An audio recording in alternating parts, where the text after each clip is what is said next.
welcome back to Building a Better Britain. My name's Ummar Hanif, and this week's big news is this landmark deal between the UK and the European Union.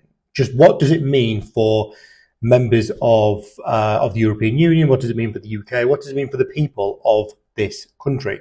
Well, this video will hopefully explore that in a little bit more detail and give you enough information to decide whether you think it's a good thing or a bad thing. One thing's for sure, though, is it is definitely the biggest and most significant reset of relations between the UK and European Union partners since Brexit. And it's been framed as a practical and political re-engagement, which will hopefully allow for a more smoother trade relationship and a deeper cooperation, as well as, of course, new opportunities as well. Now, that all sounds great, but what does this actually mean for the people of the UK? Well, from a food perspective and animal products, the agreement does slash the red tape. There's no question about that.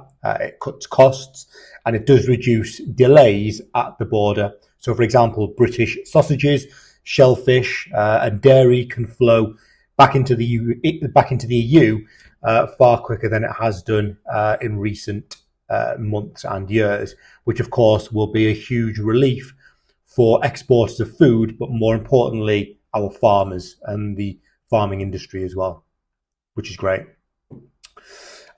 Defence, we've seen the withdrawal of, or the slight stepping back of certain allies for spending on things like NATO and defence and that sort of thing. So what this move will do is it will allow the European partners and the UK to work in more stronger collaboration as well. And British defence firms are expected to gain around about £150 billion. That's 150 billion in procurement, in contracts, that sort of thing as well, which is a major economic and defensive strategic win for defence companies based in the UK. And that'll include things like joint work on cybersecurity, military mobilisation, maritime security, and all of those things are back on the table, which is great. The next thing is travelling, as I'm sure most will be pleased to hear, will get slightly easier. So those that will remember travelling before Brexit will remember that we could move right across Europe. We got expedited access to boarding gates and so on and so forth over and above international passport holders. That then stopped, and then post-Brexit, the British citizens were very much treated like international passengers in most cases, which certainly frustrated me going back and forward to Europe because it became a bit of a nightmare, to say the least. Well, this deal means that UK passport holders can now use the EU e-gates again, speeding up border checks. So this is where we were able to scan our passports at, French and Dutch and German and Spanish and so on, the gates, and we could go straight through. And that, in the same way that when you land in the UK, you don't have to queue up for ages, you scan and then go through. So those will be reopened again for UK citizens. Pet passports are also returning as well, ending the post-Brexit headache for pet owners travelling to and from the EU. There's been initiatives as well around youth opportunities that have been revived, meaning that the youth mobility scheme, potential restoring of studying, travel and work opportunities for young people as well are going to be clearer and are going to be more enhanced. So those details will come out down the line as well. But for those that wanting to study in Europe, or European students wanting to study in the UK, those bureaucratic processes and procedures should also be a little bit easier as well. The EU and the UK will link carbon trading systems, helping the helping UK exporters avoid future EU carbon border tariffs, which have been announced some time ago, which is a win for common sense. It's a win for the environment, but also for the British industry as well.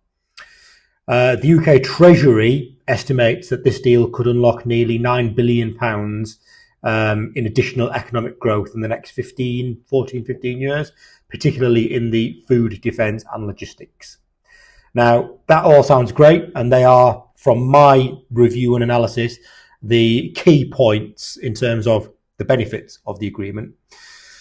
But in order for this to be a balanced video, we also need to look at the potential negatives and fallouts as well. And once again, the fishing industry in the UK feels betrayed, and they feel that this is a contentious move by the UK government allowing the EU to fish in British waters, basically, and extending that agreement until 2038. So coastal communities very much on the East Coast particularly do feel sold out once again. Questions have also resurfaced around the sovereignty, and critics argue that the deal represents a soft return back to the EU, which, you know, voters would argue is not what they voted for, irrespective of what side of that spectrum you are. We have not got, despite all these great things, we have definitely not got a full return to the single market, which means that the businesses in the UK still face friction in services, financial products, and digital trade. So this is not a return to the full single market, and it does not give us access to that market. So some firms do argue that this has not gone far enough. Naturally, it has caused divided political reaction, whilst business groups and some moderates praise the deal as a pragmatic, common sense move to try to bridge relations and try to work in a more harmonised way. There's some political figures, those of whom you can imagine, have slammed this as a betrayal of Brexit voters. The verdict for me, the proof's in the pudding in terms of what the detail around this deal looks and smells like. It hasn't come without compromise. It has strengthened relations and reset that relationship with Europe, which I guess is never a bad thing. But it has reopened some of the issues that we had around the Brexit time as well. So I think we are going to see the next few weeks and months as a pivotal time to try to understand what this means for not just businesses and the governments, but also what this means for you and I as citizens of the UK. Thank you. Hello and welcome back to Building a Better Britain. My name's Ummar Hanif, and this week has certainly been